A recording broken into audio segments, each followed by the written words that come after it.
Posthumanism. In the first essay, you probably got a sense of what I do and don't like when it comes to AI. It's not something foreign to me, neither social media nor AI-generated content are unfamiliar territories. What might be slightly more distant, at least on a professional level, is working directly with companies that actively promote transhumanism. However, professionally speaking, I work with medical devices, whether invasive or non-invasive, temporary or short-term, and even long-lasting or permanent ones. So when it comes to that domain, I can speak from direct professional experience and truth. Transhumanists, which are many, and quite active, are often hosting conventions promoting ideas like the human-machine fusion or the death of death. I won't name specific individuals in this essay, mostly because many of them are easy to find online, often identifying themselves as futurists. But they make a number of mistakes, which I will briefly and preliminarily unpack here. In this treatise, I intend to show that transhumanism, along with its follow-up philosophy, posthumanism, or as I call it, transhumanist posthumanism, is, as of June 2025, nothing more than a utopia. And if it ever becomes a reality, it would most likely serve as yet another way for the wealthy to further distinguish themselves from the poor. Imagine a scenario in which transhumanism is fully implemented and widely adopted. Do you really believe that any of these transhumanist all-logists would come to your local hospital, sit down with you, and ask what you're lacking in life or how you personally envision transcending your humanity? Picture this. The pro-transhumanist all-logist guru approaches you like a slick salesperson and says, "Would you like to transcend your human species? I'm offering a free evaluation." You think, sure, why not? The evaluation concludes that you suffer from an irrational fear, perhaps a fear of nothingness. I don't know the exact psychological term for this, since I'm not a psychologist, but I do know anxiety can exist even when nothing is actually happening.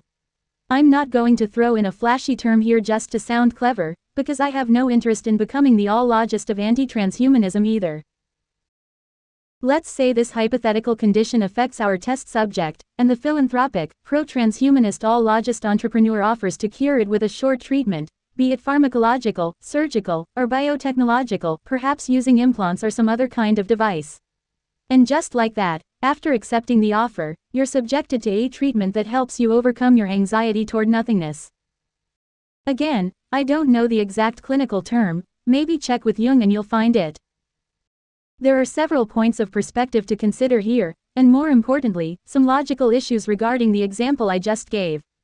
Typically, those who promote transhumanism are either billionaire technocrats or academics, all-logists, who are funded by those same billionaire technocrats to push the transhumanist agenda. Let me ask you this. Suppose that the condition I mentioned earlier, this irrational fear of nothingness, were a medically confirmed disorder. There's no traditional pharmacological treatment for it. Let's say, for the sake of exaggeration, that the condition hasn't even been formally classified yet.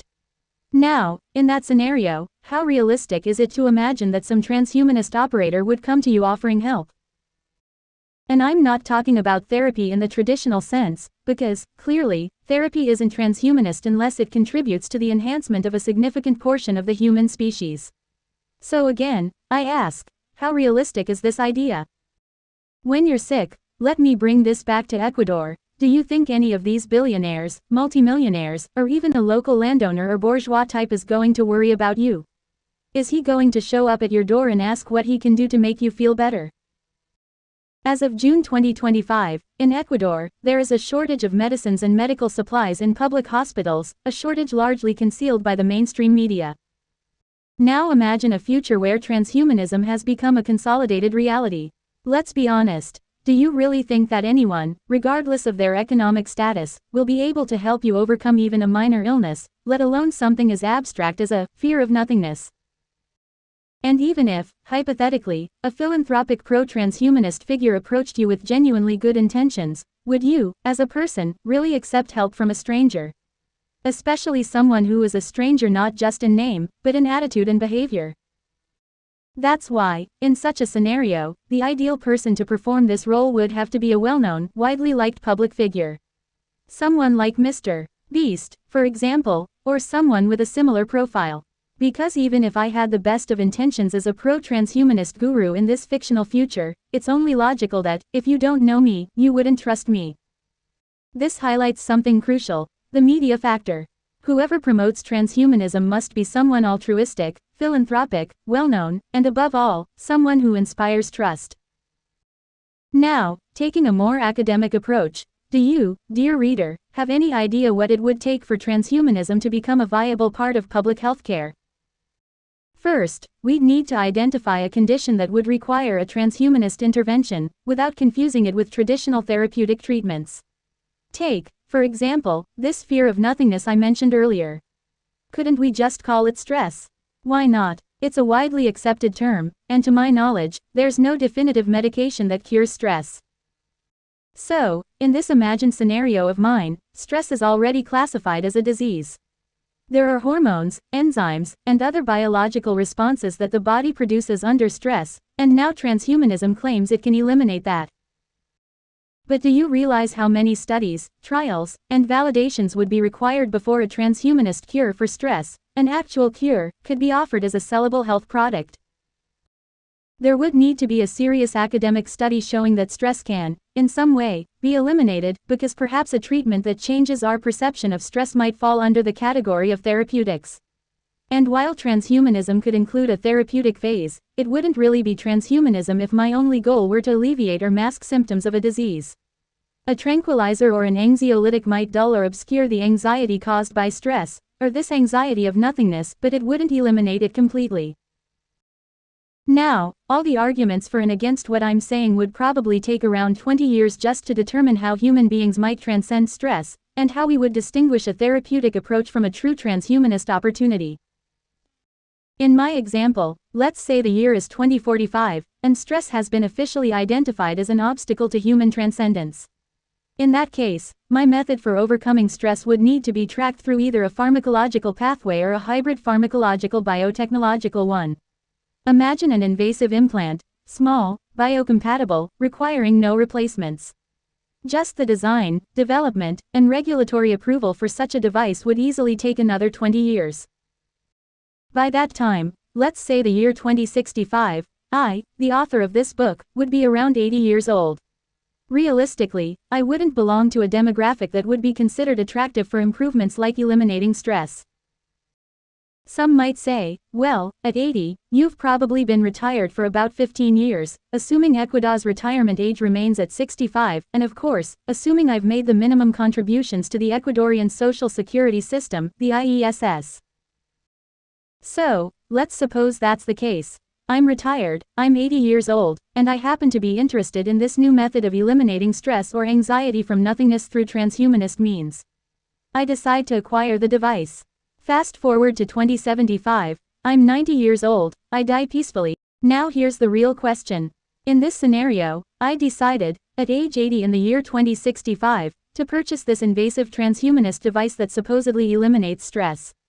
But what if I hadn't decided to buy it?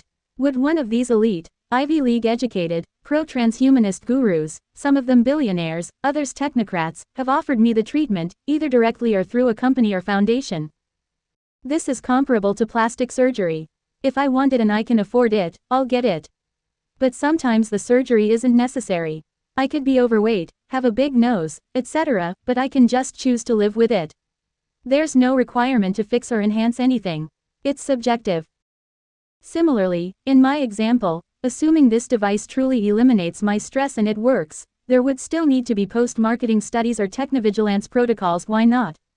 To scientifically compare my biological markers for stress before treatment to those of someone who didn't undergo the procedure but claims to live stress-free. By 2075, if I'm dead at 90, no studies could be done on me anymore. For any serious results, such studies would need to last at least 10 years.